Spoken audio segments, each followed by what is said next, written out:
This is a review of renal physiology.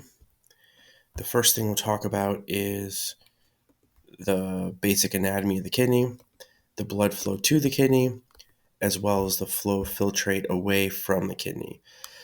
So, the basic anatomy of the kidney. So, the outer part of the kidney is referred to as the cortex. This is the outer shell of the kidney here in this fantastic drawing. There's a fibrous capsule of connective tissue outside of the kidney. The inner portion of the kidney here is called the renal medulla. It's made up of two main portions.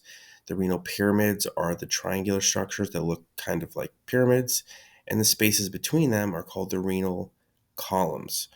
The kidneys are retroperitoneal, and the right kidney is generally slightly lower than the left kidney. Now, the blood flow to the kidney. So we have a couple branches. So here in the abdominal cavity or abdominal pelvic cavity, we see abdominal aorta here. And just to the right of that, we have our inferior vena cava or IVC. So the aorta branches just below the superior mesenteric artery, gives off a left renal artery and a right renal artery to each kidney. Now, the renal artery splits into segmental arteries, which are these drawn here. The segmental arteries then split into interlobar arteries, and then arcuate arteries, which arc around the renal pyramids. And then we branch all the way down into the afferent arterioles, which bring blood to the actual nephrons themselves. Okay, so that's the basic blood flow, and we'll talk about that more at the nephron level. Now, we'll skip over the nephron and we'll come back to it. So obviously, blood flow back away from the kidney goes to the renal veins, which drain into the inferior vena cava. Inferior vena cava brings that deoxygenated blood back to the right atrium. Now, so urinary outflow or the flow of filtrate. So all the collecting ducts from the nephrons dump into minor calyces. We see these minor calyces here at the tips of the renal pyramids. That drains into major calyces. So the minor calyces come together for major calyces, and the major calyces drain into this larger structure at the superior aspect of the ureter called the renal pelvis. So we got collecting ducts into the minor calyces, major calyces, renal pelvis. Now the filtrate goes into these two muscular tubes called the ureters, which then come around here and drain into the urinary bladder, and now the filtrate's referred to as urine. And these two little openings here are called the ureteric orifices, or the openings into the bladder. So the urinary bladder, it has an epithelial lining, which is made of transitional epithelium, or sometimes called uroepithelium, which was discussed previously. So these are cuboidal-ish type cells, and the bladder can hold a large volume of urine, so it can stretch pretty far. And when it stretches, those cells transition and look more like squamous cells. Very exciting. On the wall of the bladder, this smooth muscle is referred to the detrusor muscle. When this contracts, it stimulates urination. And obviously, there's a connective tissue around the outside of the urinary bladder. Now, from the urinary bladder, this goes in this triangular structure called the trigone, or urinary trigone. It's like a triangle. It goes into the urethra. You have two sphincters here, which are not labeled. The first sphincter is the internal urethral sphincter, or internal urinary sphincter, whatever you want to call it, made of smooth muscle, so it's involuntary. And then the external urethral sphincter, or urinary sphincter, which is made of skeletal muscle, so it is voluntary. Now, this is showing the blood flow around the nephron and what happens in each part of the nephron. So the afferent arteriole is bringing blood to this area of these squiggly looking capillaries called glomerular capillaries, or simply the glomerulus. So afferent arteriole controls blood flow to the glomerulus, which can affect filtration. Okay, then the vessel that takes blood away from the glomerular capillaries is the efferent arteriole, and that forms the peritubular capillary bed. And that's all these little capillaries around the tubules, okay, that end up taking blood away eventually back to the renal veins and away from the kidneys. Okay, a little more details on this. So the afferent arteriole, obviously, arterioles have a lot of smooth muscle and can vasodilate and vasoconstrict. So if this vasodilates, in general, this is going to increase blood flow to the glomerular capillaries and increase filtration. The efferent arteriole takes blood away. Okay, so the difference about the efferent arteriole, if it constricts, so vasoconstriction, that can actually increase filtration. So if I said what would increase filtration, it'd be dilation of the afferent arteriole and constriction of the efferent arteriole. So why constriction? Because it's where blood is moving away from the glomerular capillaries. If you constrict it, blood is not going to leave as easily. There'll be kind of a backflow pressure, which will increase the hydrostatic pressure and push flow from the glomerular capillaries into Bowman's capsule. Okay, now things affecting the blood flow to the kidney. So this is auto-regulated through the juxtaglomerular apparatus, which we'll talk about. Other things like hypertension increases the hydrostatic pressure in the afferent arteriole and ultimately the glomerular capillaries. So we can actually have hyperfiltration initially, but over time it's going to damage the glomerular capillaries and cause scarring, and then start decreasing glomerular filtration because the scarring of the glomerular capillaries, and then to have progressive damage from there. Also, NSAIDs, so non-steroidal anti-inflammatory drugs, are not good for your kidneys. So they block prostaglandins. So just like they can cause stomach ulcers or gastritis because they block protective prostaglandins of the stomach lining, they block prostaglandins that cause vasodilation of the afferent arteriole, and they cause chronic constriction of the afferent arteriole, which decreases blood flow to the glomerular capillaries, and they can lead to chronic kidney disease over time. So again, blood flow past the kidney. So we've got 5 liters of cardiac output at rest. About 1 liter passes the kidneys. Of that 1 liter, about 20% gets filtered. Okay, so of the 20% that gets filtered, remember that's 550 milliliters of plasma from that 1 liter. So we're not filtering the formed elements like red blood cells, white blood cells, platelets, and large proteins like albumin and globulins. Those are not filtered. So again, if 1 liter of blood flows by the kidney, right, that's 550 milliliters of plasma on average. Of the 550 milliliters of plasma, 20% is filtered. And that's where you get the textbook number of 120 or 125 milliliters per minute of normal glomerular filtration rate. We know clinically anything greater than 90 is considered normal. Okay, hopefully that was a better explanation. So filtrations, we know we have little slits in the glomerular capillaries. There's special capillaries called fenestrated capillaries. The spaces between the endothelial cells are called fenestra, which means window. They're not as big as the sinusoidal capillaries in the spleen, where we actually are taking up red blood cells because we don't want red blood cells passing through here. So there's smaller filtration slits. The lining of Bowman's capsule also has small filtration slits, and that keeps the proteins and blood cells and big things out. So we filter the plasma along with electrolytes, waste products, drug metabolites, glucose. They pass into Bowman's capsule, which catches the first part of the filtrate, and then on into the proximal convoluted tubule. So that's filtration. So the kidney, or the nephron, I should say, really does 3 things. Filtration, which we just talked about, and now throughout the tubules, it does reabsorption and secretion. And this is how we manage electrolytes. This is how we manage acid-base balance through hydrogen ions and bicarb, and also how we manage blood volume or water retention. Okay, so the filtrate goes in the proximal convoluted tubule. We'll go over this in more detail in the next slide. We have reabsorption of ideally all glucose, reabsorption of sodium, chloride, water, bicarb. We also have secretion of hydrogen ions and potassium ions. We'll talk about that more. So you can see that here. So reabsorption of glucose, reabsorption of sodium, chloride, bicarb, secretion of potassium, hydrogen, reabsorption of water. Then the filtrate goes into this thing called the loop of Henle with a descending limb and an ascending limb. So the descending limb, this is where it's permeable to water, and we have reabsorption of water. And then we don't have permeability to solutes. Then the ascending limb is the exact opposite. We're impermeable to water, but we are permeable to solutes. So this is where we get reabsorption of sodium, chloride, magnesium, potassium, calcium, a bunch of stuff. Then we flow into the distal convoluted tubule, so kind of similar to the proximal convoluted tubule, but we're not reabsorbing as much stuff. We've already reabsorbed about 80 or 90% of the filtrate. And again, similar stuff in the distal convoluted tubule. And the collecting duct will be the final concentration of urine where we reabsorb water. Okay, and that varies depending on the amount of antidiuretic hormone that is made and released in the body. Okay, so we can see reabsorption. So about 60% of the filtrates reabsorbed in the PCT, 30% loop of Henle, 10% distal convoluted tubule, something like that. And obviously, we're reabsorbing water in the collecting duct as well, so those aren't like set numbers. But overall, we're reabsorbing about 99% of the filtrate.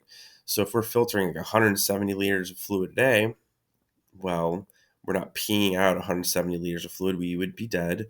So we reabsorb about 99% of that, which would come to 1.7 liters urine, which obviously varies on fluid intake, body size, a few different things. Now, here's more details about what happens in these tubules. So again, filtration, right? This is tightly autoregulated through tubuloglomerular feedback. So we can dilate or constrict the afferent arteriole, dilate or constrict the efferent arteriole, which is going to affect glomerular filtration. Okay, we can see how NSAIDs chronically constrict the afferent arteriole, and that can progressively lead to damage to the kidney. We talked about how hypertension causes increased pressures in those glomerular capillaries, okay, and that can lead to scarring and damage over time. Diabetes is the other leading cause of chronic kidney disease, along with uncontrolled hypertension, and we get a similar scarring effect due to hyperglycemia. So the filtrate enters this proximal convoluted tubule. So what happens here? So we have a number of co-transporters and transporters that move things from the filtrate to the peritubular capillaries and from the peritubular capillaries to the filtrate.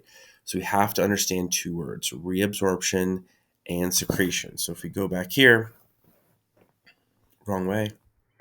So reabsorption means we're moving things from the filtrates back to the blood. So we can see here glucose and water being reabsorbed from the filtrate and the PCT to the peritubular capillary. That is reabsorption from the filtrate to the blood. Now, secretion is the opposite. Secretion is moving things from the blood to the filtrate. So you can see that here in the proximal convoluted tubule, we're reabsorbing sodium, glucose, chloride, water, right, bicarb, but we're secreting hydrogen ions and we're secreting potassium ions. So there's some specific co-transporters we can talk about. So SGLT2, so this is a sodium glucose transporter. So when we reabsorb sodium, it brings glucose with it. That's a site of drug effect. So SGLT2 inhibitors like Invokana, so for type 2 diabetes mellitus, this actually blocks reabsorption of glucose. So glucose in the proximal convoluted tubule will pass into the loop of Henle, and that's one way of trying to reduce the amount of blood glucose. So treating hyperglycemia, that's one of the mechanisms of actions of those drugs. So glucose, we know we don't want that to enter the loop of Henle normally because that will create an osmotic diuresis. So if we have a new onset diabetic patient, they come in, or they're in DKA, or they're in HHS, so hyperglycemic hyperosmolar syndrome, all this glucose is spilling past the proximal tubule into the loop of Henle, increasing the osmolarity of the filtrate. Increasing osmolarity of the filtrate will pull water from the interstitial fluid into the tubules, and then we'll have this polyuria. The polyuria leads to dehydration, and the dehydration and increasing osmolarity of the blood will lead to thirst or polydipsia.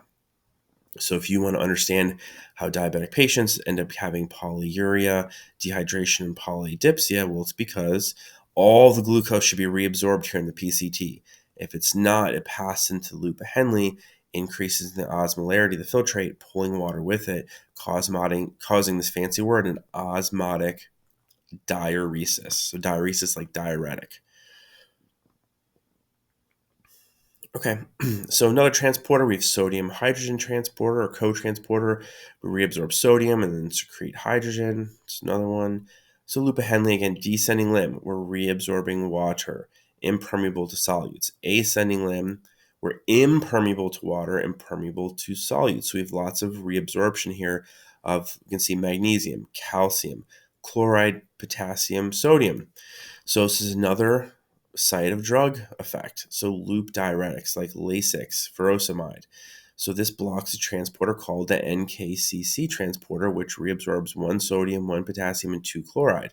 So if we block this, we're going to lose sodium, potassium, and chloride into the filtrate, which will increase the osmolarity of the filtrate. Water will go with it, and we'll have increased urine output. And this will cause a diuresis. They're a diuretic, and this is why they can also cause low potassium, potentially. Now, the filtrate moves into the distal convoluted tubule. Again, reabsorption, sodium chloride, all that stuff, secretion of hydrogen and potassium. Okay, so this is an action of thiazide diuretics here. It's like hydrochlorothiazide, so this blocks sodium and chloride reabsorption. Now, potassium sparing diuretics, there's a couple different mechanisms, but something like spironolactone that affects aldosterone. So blocks aldosterone's effect on the distal convoluted tubule. So what does aldosterone do? We'll talk about it more in the next slide, but aldosterone increases the rate of sodium reabsorption and increases the rate of potassium secretion. When we reabsorb more sodium, water comes with it, and we maintain blood volume. This is one way of maintaining blood pressure. If we block this, we're going to reabsorb less sodium and water, which will decrease blood volume and decrease blood pressure potentially. And then we'll secrete less potassium. So we're sparing potassium, unlike loop diuretics where we're losing potassium. Then the filtrate goes in the collecting duct, and we have more reabsorption of sodium, chloride, and water. This is where antidiuretic hormone works. The more antidiuretic hormone, the more reabsorption of water. The last thing I kind of skipped over, so remember bicarb reabsorption. So we reabsorb bicarb, we secrete hydrogen ions. This is very important for acid-base balance. So let's say we're in an acidosis. How can the kidney compensate? We're in acidosis, we're going to increase reabsorption of bicarb and increase secretion of hydrogen ions. The flip side, we're in alkalosis, we're going to reabsorb less bicarb and secrete less hydrogen ions. So think about that. So again, we can see waste products, uric acid, which is a breakdown product of nucleic acids, urea, breakdown product of proteins and amino acids. Creatinine is a breakdown product of creatine phosphate, mostly from skeletal muscle. And then obviously drug metabolites. So some drugs we renally excrete. So some of these drugs we have to renally dose adjust for diminishing glomerular filtration rate. So if the kidney function's decreased, it's not filtering as good, we might have to lower the dose of certain drugs. Finally, the renin angiotensin aldosterone system. So the RAAS or RAS. So how does this work? So there's juxtaglomerular cells. If we go back one slide, right here. So the distal convoluted tubule is special cells that talk to this glomerulus or the renal corpuscle, where we have these JG cells or juxtaglomerular cells. If the DCT, the filtrate, has low amounts of sodium and low flow, the kidney will feel like it's not being perfused properly. So the JG cells will release something called renin, and this will also can affect our blood flow with the afferent and efferent arteriole. So renin gets released from the JG cells when the kidney's underperfused or there's low flow through the distal convoluted tubule. Now this is an enzyme, okay, and what it does, it catalyzes a reaction of this protein called angiotensinogen made by the liver. This is the liver; it's not labeled, and that'll convert angiotensinogen to angiotensin 1. Angiotensin 1 is converted to angiotensin 2 by an enzyme called ACE, or angiotensin converting enzyme, which is made in the liver. So this is a site of drug action. So ACE inhibitors, so like lisinopril, ramipril, enalapril, all the pril drugs, right? They block this so you have less angiotensin 2. So what are the effects of angiotensin 2? So the one effect that's not drawn here is vasoconstriction, which increases total peripheral resistance, which is one way of increasing blood pressure or maintaining blood pressure. The other two effects are modulated through two hormones. One's antidiuretic hormone and one's aldosterone. So you need to know about these. So antidiuretic hormone is made in the hypothalamus. Okay. Blood osmolarity can affect the release of this. So increasing osmolarity, like if you're dehydrated or high levels of blood sodium chloride, it can cause increased release of antidiuretic hormone, trying to dilute our blood and maintain normal osmolarity to maintain homeostasis. Low osmolarity, so very dilute or more dilute blood, we're going to make less antidiuretic hormone. So it's made in the hypothalamus, stored in the posterior pituitary. Angiotensin 2 is also something that's going to stimulate its release. It acts on the collecting duct, and its effect on the collecting duct is to increase water reabsorption. It's anti-diuretic, the opposite of a diuretic. We're going to maintain body fluid, right? We're going to reabsorb water. So also, if you're really dehydrated, you're going to make more ADH, hold on to your body water, and form a really concentrated urine we'll just leave it there. Aldosterone, angiotensin 2 also stimulates the release of aldosterone from the zona glomerulosa, which is one of the layers of the adrenal cortex, and this will act on the DC2 or distal convoluted tubule. This effect is to increase sodium reabsorption, which will have water reabsorption as well, and then increase potassium secretion. And that's how it works. So it's both increased blood volume, which can help maintain blood pressure, but if this is overactive, obviously can lead to hypertension. So one of the other effects or drug effects are drugs called angiotensin receptor blockers. These are sartan drugs like losartan, telmisartan, valsartan. So they're going to block the effects of angiotensin 2. So less angiotensin 2 or less effective angiotensin 2, less water reabsorption, less sodium reabsorption, and that can lower blood volume and decrease blood pressure. Problems with ADH. So there's a disease called diabetes insipidus, not mellitus, diabetes insipidus, where we have low levels of ADH. So we cannot concentrate our urine, meaning we don't reabsorb as much water here. So we just peeing out all this dilute urine. It's easy to get very dehydrated. These people need treated with vasopressin. Vasopressin is another name for ADH. Too high of ADH, so it's called SIADH, so syndrome of inappropriate antidiuretic hormone, production, whatever name that is. So too much ADH, so we maintain too much water and we become fluid overloaded. These patients usually need some kind of diuretics. Now, as far as aldosterone goes, so we can have too much aldosterone or hyperaldosteronism. One of the main causes is Conn syndrome, CONN, and we have too much aldosterone. We hold on to too much water, too much sodium, and we start losing potassium. The opposite is adrenal insufficiency or Addison disease, where we have low levels of aldosterone and cortisol, because cortisol is made in the next layer, the zona fasciculata of the adrenal cortex. And these patients, they don't reabsorb much water and sodium, that's affected, and that can lead to hypotension. And they also can potentially have hyperkalemia because they're not secreting enough potassium. So that's it. I'll probably make another video over kidney functions and the basic labs you need to know.